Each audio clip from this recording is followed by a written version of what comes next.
Two environmental experts tell Fox 8 that Tangipahoa Parish could deal with the fallout from Smitty's supply for months or longer. Chief investigative reporter Stephen Stock tells us why it could take time to discover the full extent of the impact. Black soot on cars, in pools and in yards. Dark runoff in waterways. All of it, water quality scientist Dr. James Connors says, likely means environmental cleanup could take several months or more. When everything is said and done, it's going to depend on the specific chemicals that were released and where they were released. With more than 40 years' experience in the field, Dr. Connors now works with Applied Hydrological and Consulting out of offices in Mobile and Houston. He's studied more than 100 cases of environmental contamination involving oils, fuels, and industrial chemicals. EPA and state environmental records show the presence of heavy oils and lubricants on the Smitty supply site.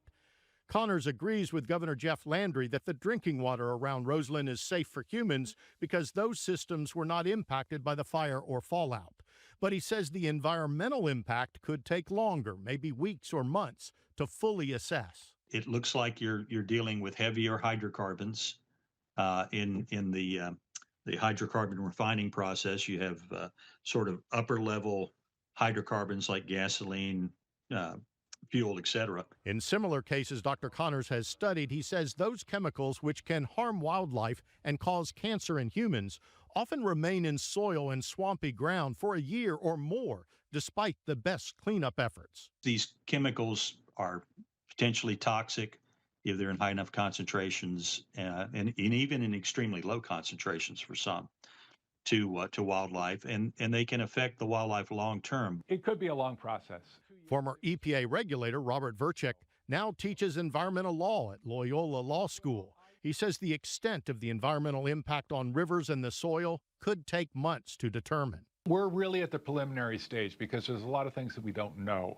So what I'm expecting is that in the next few weeks, we're going to learn a lot more. We're going to find out more about the air monitoring readings, more about the quality of the water, if there's been any pollution in the water as a result of this.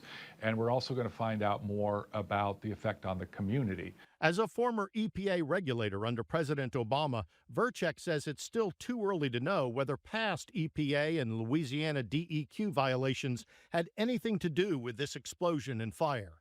EPA records show for 3 straight years, investigators found significant non-compliance with the Federal Clean Water Act for releasing more than the allowable limit of lubricating oil and grease, fecal coliform, and organic carbons such as ethanol.